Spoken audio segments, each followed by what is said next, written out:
Okay guys, meron tayong GoPro Hero 13 at bubuksan na natin ito. Meron siyang 5.3K at 60 fps na resolution at 4K and 120 fps. So 27 MP na yung photo niya and meron din siyang GPS. Waterproof siya, 33 feet or 10 meters. Ang hyper smooth niya is 6.0. Samantalang yung isang GoPro natin, GoPro 11 is 5.0 na hyper smooth. So, ayun. So, ito siya. Tingnan natin, oh. Wow. 13 black. So, hindi pa siya nabubuksan.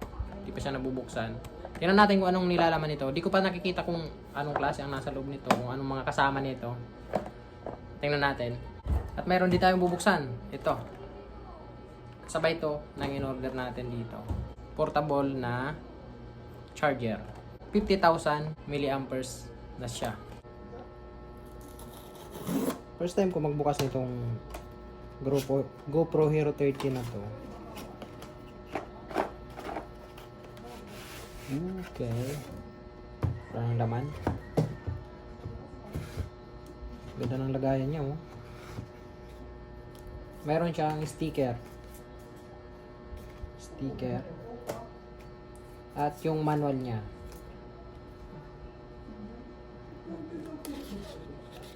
Dito yung mga manual, oh. Have product questions. Yun. Ito ang kailangan natin. So, mayroon na siyang cable at yung battery niya. Kakaiba na yung battery niya, hindi kagaya nung indoor battery sa GoPro 12 or 11. So, ayan yung camera niya. Tapos ito, panglagay sa panglagay sa helmet. At ito din. So, ayan. Wala nang ibang laman. Tingnan natin kung ano klase ito.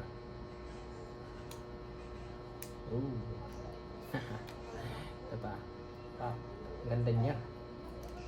Your camera must be updated before you can use it. Ganda. See?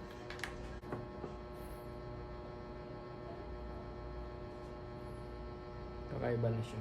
Ito yung ano natin. GoPro 11. Check natin. Dumi na niya. Di ko na siya nagagamit, guys. Meron pang ano, oh. Di ko na kasi siya nagagamit. Shit, meron ng nakatago na lang to kasi. Di ko nagagamit. Busy. Try natin to.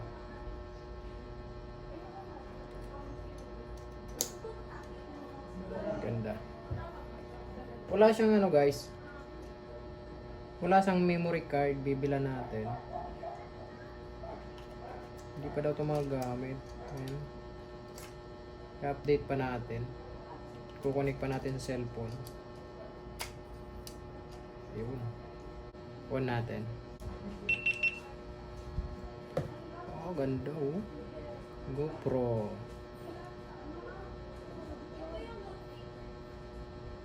Siyempre, English. No. Hindi English dapat. I got stop. Term and conditions. Agree natin. GPS. Enable awesome features for your videos. Oo, i-on natin. Voice control. On. Voice control language is set to English. Uy. SD card checking, no SD card, man. Bibili pa tayo. Battery is 26% ang battery na ito. Back na natin. On. Confirm. Wala pa, di pa natin magagamit kasi bibilang pa natin. Ay, meron akong battery. Meron akong SD card dito. Ito try ko. Kung gumana siya dito. Alam ko, i-connect pa to sa sa isang apps. GoPro Quick. Kukunik pa natin to. Check natin.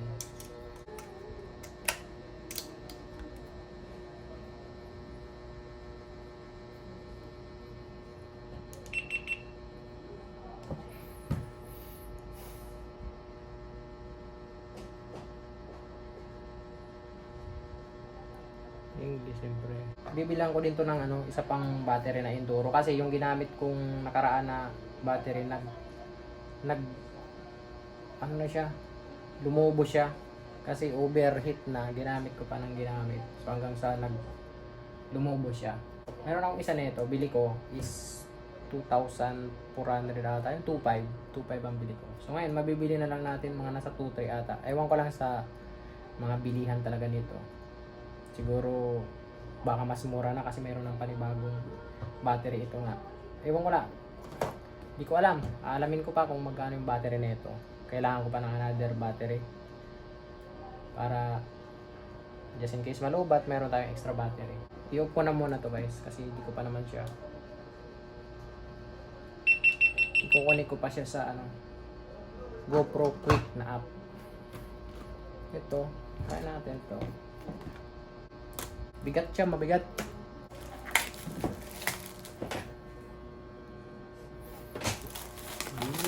Ganda.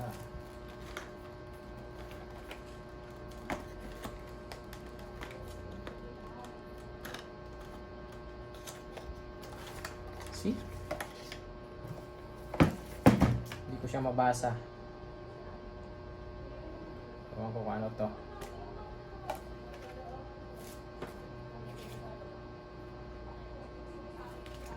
Iba yung mga sulat, pang Japan yung sulat na ito, hindi ko mabasa to. Tapos meron din siyang cable para pag nagcha-charge meron na siya. Type C din pala to. And check natin.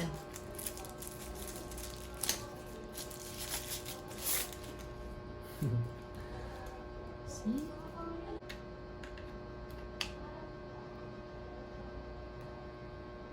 Check ko nga dito sa phone natin guys.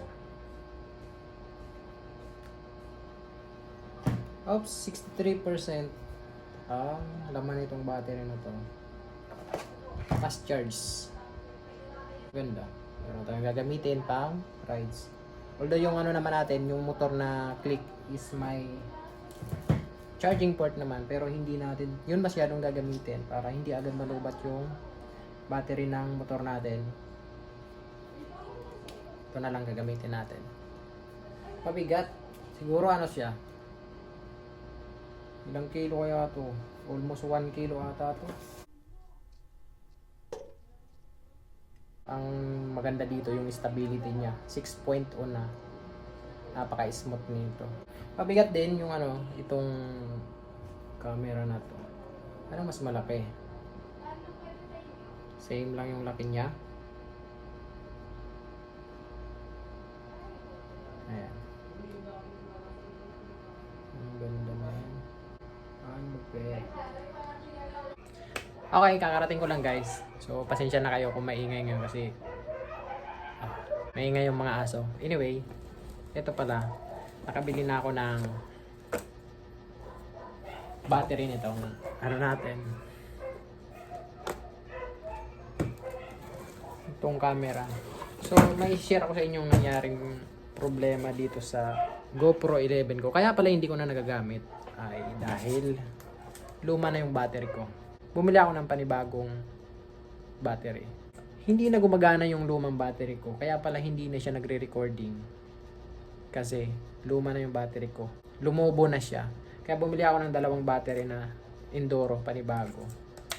Yung para sa GoPro 11 ay 13 ay ang halaga niya ay 3,000. Mayroon naman siyang dalawang piraso sa isang karton. Dalawang piraso is 5,000. So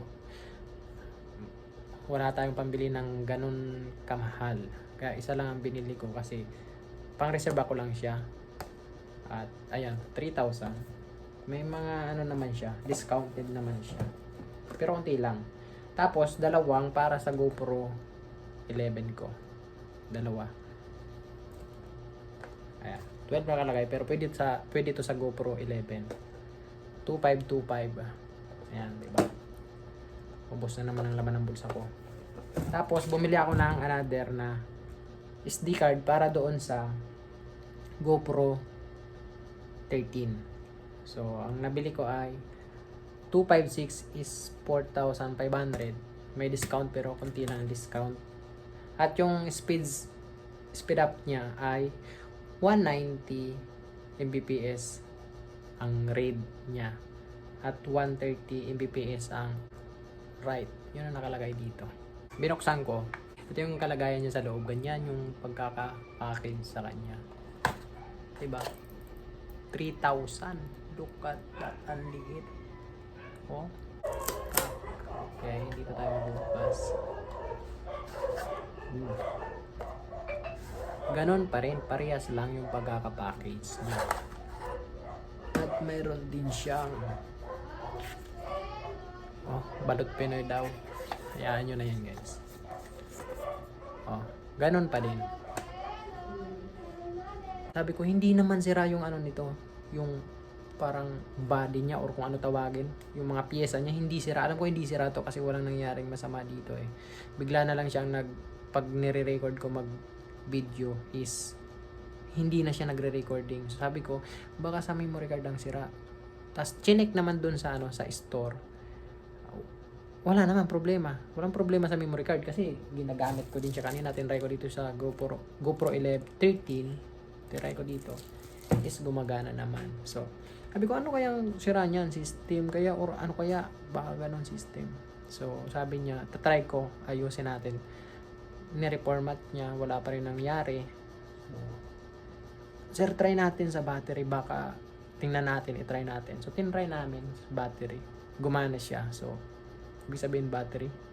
Sira na yung battery ko. Or okay pa naman pero hindi na siya gumagana kapag nire-record ko sa video. Pero ang battery para sa GoPro 11 ko. At isang battery extra para sa GoPro 13. Meron naman bali dalawa na yung battery ko sa GoPro 13 kasi ito extra ko lang to pag kung sakaling malubat, meron tayong pampalit. Bumili ako dito sa sa SM North EDSA. Ang piraso 4. Diba? 4 lang. Ayan. At nga pala, nag-resign na ako sa trabaho ko para makabuelo na tayo magawa ng video kapag biyahe-biyahe na tayo. So, ayun lang guys. Update lang sa inyo ang konting update. Magbibiyahe na ako. MC taxi na tayo. So, abangan nyo yung mga next video natin doon. Thank you guys.